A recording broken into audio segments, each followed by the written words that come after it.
Oh, it is so beautiful out here. I only have a little bit of time before I head to the airport, but had something that was weighing on me. And it's obviously the topic of building a personal brand. This is near and dear to my heart. I've been spending a lot of time at events speaking with executives on how to build a personal brand.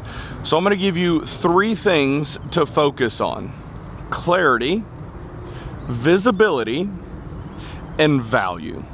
Those are the 3 things that you have to start to focus on if you are serious about building a personal brand. Now, clarity actually starts off with understanding who you are, what you're about, and how you are perceived by others. This is going to involve some uncomfortable conversations. You might have to walk up to John and say, "Hey, I am working on trying to be better. I want to be a better leader. I want to progress in life. Would you feel comfortable sharing some feedback with me about things that I'm really good at, some areas that I need to improve upon, and just how people view me?" And then you listen.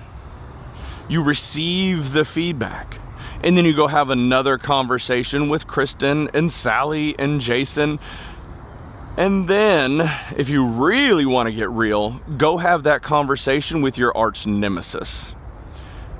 It's going to be tough. And it might not work out in your favor, but we are doing this to get data points because we need to understand how we are viewed and perceived by as many people as possible. All right, perfect. This is our baseline. Next, we want to start to have conversations with people that we respect and admire and look at the specific traits that they exhibit.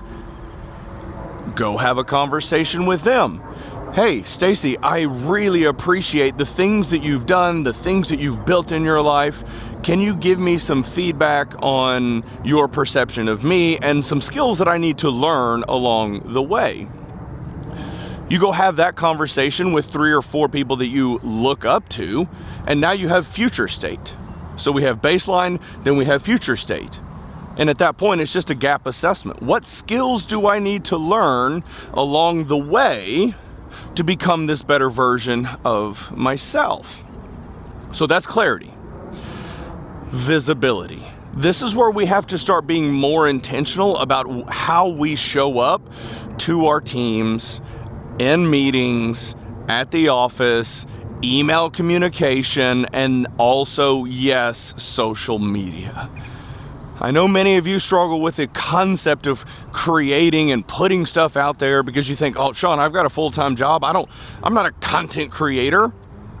Well, visibility is important because if nobody knows who you are or what you're about, how is anybody going to know?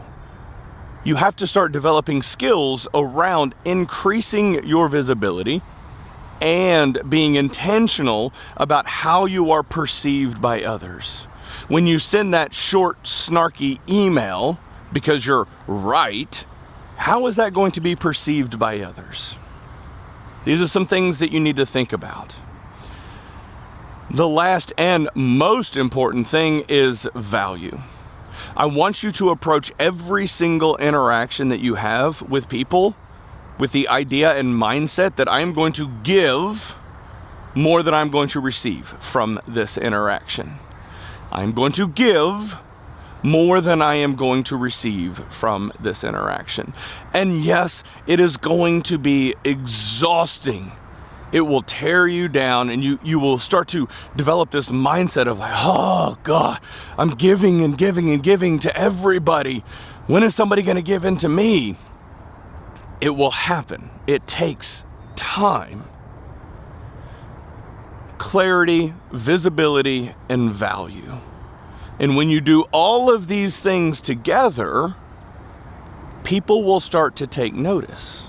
And what this will start to look like in the beginning is executives in your company, and maybe even friends and colleagues that you once respected and admired or still respect and admire, are starting to seek you out because you have the answers, because you will support them you develop this reputation for being a problem solver and lifting other people up. And when you do that on a long enough time horizon, you are no longer Sean the introverted IT nerd, you are Sean the leadership guy. You are the wolf executive. These things don't happen overnight. But I see far too many people that are just kind of wandering aimlessly through life, and they'll work hard, but they're not intentional about where they are actually going, how they are viewed by others. And when you have a brand and reputation for lifting people up and solving people's problems, more people are going to want to work with you. More people are going to want to work for you. More people are going to want you to work for them. This creates a situation where you have an abundance of opportunities. And when you are presented with an abundance of opportunities, you get to choose who you work with. Tired of that idiot boss? Tired of that toxic company culture? Cool. I'm going to make a phone call and I'm going to go somewhere else. Someplace that's not going to tear down and destroy my psyche. You get to choose. You get to choose the life that you're going to live. And when you choose, you have this beautiful opportunity to provide a better life for yourself, for your family, and for your children, and your dogs. All right, I got to get to the airport.